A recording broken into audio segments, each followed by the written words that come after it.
thank you very much for them. This used to be called One Day as Lion, or in Artemisia Gentileschi's dream, she wore a black bandana with Medusa stenciled on it. She and Josefa Segovia threw up WL for Women's Liberation, the all-women terrorist organization slowly taking over the West.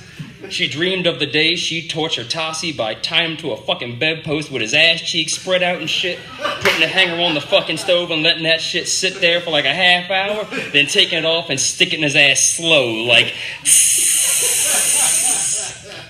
That whole thing's the title.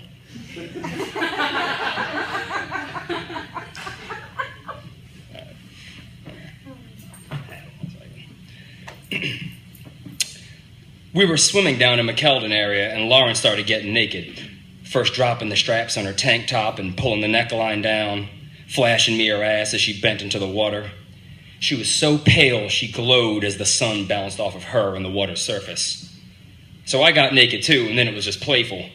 We were splashing each other, and I dove under and came up with her on my shoulders, and she was laughing until I stepped into murky sediment and fell backwards. Her weight immediately pushed me down. I could still hear her laughing over the water in my ears. She was swimming above me, and my hand found one of her breasts and felt fire. She pulled away. When I came up, her face was light, and the yellow had come into her eyes. She said, "As above, so below," and then her hands plumbed the devil. And I remember what she breathed into my ear the whole time, her voice hot and low, a hiss over and over and over and over. "Every nigga is a star. Every nigga is a star. Every nigga is a star." My palm stung and burned where I touched her. There was a hard purple blister forming in the webbing of my thumb. Those were beast days. Afterwards, we went to the corner bar for cheap whiskey and sandwiches. While we ate, I told her how I was scared of horses. "They make me think of lynchings," I told her. "That's silly," she said, and flipped her menu over. "The Rebel Burger," I read aloud off the menu's back. A picture of the Confederate flag beneath a faded picture of a pound hamburger with bacon, egg salad, and barbecue sauce drizzled with Jack Daniels to finish. "You should get that one," she said. I pointed her to the picture of the flag. "Don't be stupid, that doesn't mean anything," she said. And I laughed black smoke that coiled out from between my teeth and caught in the bar's AC. Outside, the stars were visible against the low sun. The moon was a scythe, and the air suddenly smelled of roses and tobacco and tequila.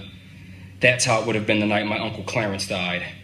He would have been walking down the street in Hamden, drinking from his flask and thinking, "It's a fine last meal," thinking, "Every nigga is a star. Every nigga is a star." He wouldn't have seen the man with the Confederate flag tattoo walking up behind him, but he heard "fucking nigger," and then bang! And the shadows bent and draped, then wove and set into a cloak of ermine and stars. Back in those days, they said the trees and the country all sang nigger, and that's true. Crows fed on the hanged bodies. They learned to wait in the trees. They learned to mimic the sounds. They learned to call nigger. They learned that word meant meat. Today, I know the smell of death more intimately than birds. In the restaurant, Lauren did not notice the skin tearing off my face to the skeleton beneath. She did not see the oceanic flow of galaxies hurtling through the holes where my eyes once were. She couldn't have known about my uncle.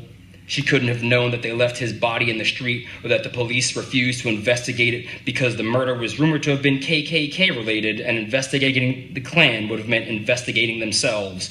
So I told her, "I saw a horse kick my aunt." I told her how she stopped breathing for 2 minutes, how that was the worst part, not knowing if each second I was looking at her was the last second I would see her alive. She was dying, I thought. And that she seemed to feel something about, because she stared and didn't really say shit, just sucked her teeth. Then her phone rang and she stepped out to take the call. I still fear horses. I think about them running up my street at night.